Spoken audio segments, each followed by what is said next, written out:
वैशाख मास महत्तम अध्याय 19। हरे कृष्णा, राधे राधे।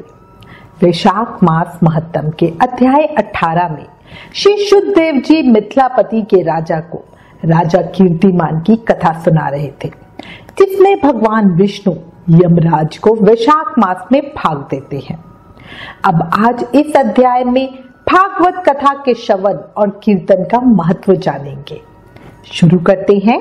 श्री शुद्धदेव जी बोले, मेष राशि में सूर्य के स्थित रहने पर जो वैशाख मास में प्रातःकाल स्नान करता है और भगवान विष्णु की पूजा करके इस कथा को सुनता है, वह सब पापों से मुक्त हो भगवान विष्णु के परम धाम को प्राप्त होता है। जो दुर्बुद्धि मनुष्य इस कथा को छोड़कर अन्य काम करने में लग जाते हैं, वे रोरक नरक में जाकर पिशाच योनि पाते हैं। इस विषय में एक प्राचीन इतिहास कहता हूं, जो सब पापों को दूर कर पवित्र करने वाला, महापुण्य प्रदान करने वाला है।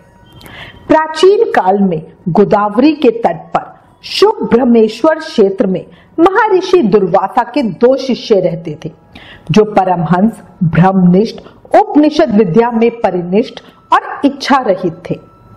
उन्हें किसी से कुछ अपेक्षा नहीं थी।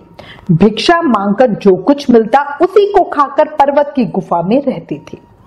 उनमें से एक का नाम था सत्यनिष्ठ और दूसरे का नाम था तपोनिष्ठ।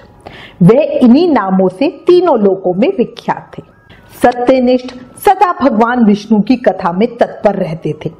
जब कोई श्रोता अथवा वक्ता ना होता, तब वे अपने नित्य कर्म किया करते थे। यदि कोई श्रोता होता तो उसे निरंतर वे भागवत कथा सुनाते, और यदि कोई कथा वाचक भगवान विष्णु की कल्याणमयी पवित्र कथा कहता, तो वे अपने सब कर्मों को छोड़कर कथा श्रवण किया करते थे। कथा समाप्ति के बाद ही अपने नित्य कर्म करते थे। वह बिना कथा श्रवण किए अन्न ग्रहण नहीं करते थे। कथा सुनने वाले पुरुष को जन्म मृत्यु में संसार बंधन की प्राप्ति नहीं होती। उसके अंतकरण की शुद्धि होती है। भगवान विष्णु में सच्ची भक्ति और स्नेह उत्पन्न होता है। साथ ही साधु महात्माओं में सुहृदयता उत्पन्न होती है। सत्व बुद्धि से वेद में मति उत्पन्न होती है। निरंजन निर्गुण ब्रह्मा उनके हृदय में आकर विराजते हैं। श्रवण से ज्ञान पाकर मनुष्य भागवत चिंतन में समर्थ होता है।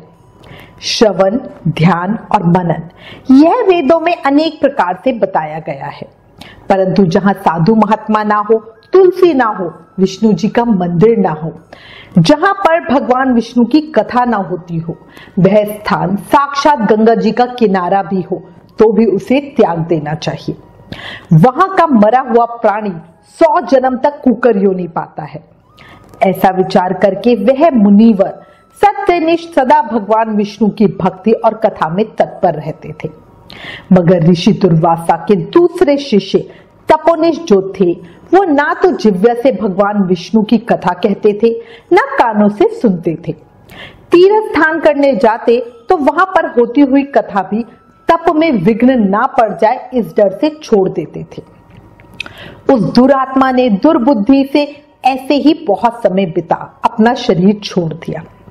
तब वह शमी के वृक्ष पर छिन्नकर्ण नाम का महाबलवान पिशाच हुआ। आश्रयहीन, क्षुधा से व्याकुल हो उसका कंठ, ओष्ठ और तालु सूख गए।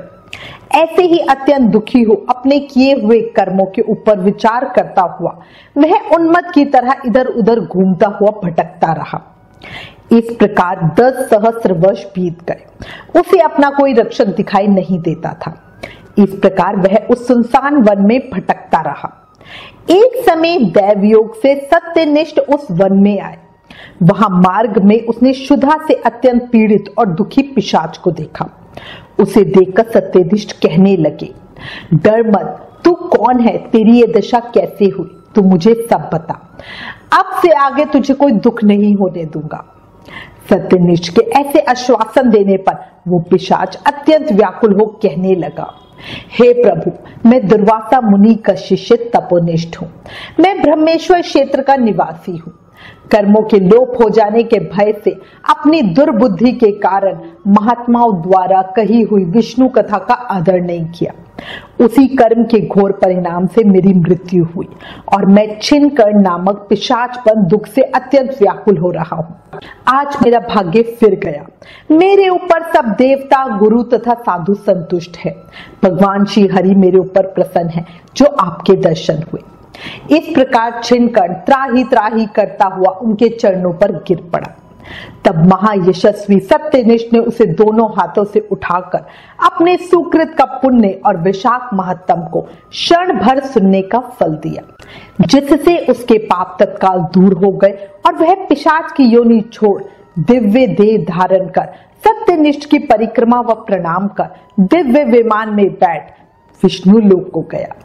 श्री शुद्धदेव जी बोले, जहां शुभ फल देने वाली, सब लोगों के पाप दूर करने वाली विष्णु भगवान की कथा होती है, वहां सब तीर्थ और अनेक क्षेत्र आ जाते हैं तथा वहां के निवासियों को मुक्ति प्राप्त होती है, इसमें संदेह नहीं है। विशाख महामहत्तम अध्याय 19 संपूर्ण। कल अध्याय 20 में आगे की कथा सुनेंगे। ज्यादा से ज्यादा नाम जाप करो। याद रखो, कलयुग केवल नामधारा। हमें सिर्फ नाम जाप करके ही भक्ति, शक्ति, मुक्ति मिल सकती है। इसलिए प्रेम से, मन से, भाव से ज्यादा नाम जाप करो। हरे कृष्ण कृष्ण कृष्ण हरे हरे राम राम राम हरे हरे। जय श्री कृष्णा। ओम नमो भगवते वासुदेवाय।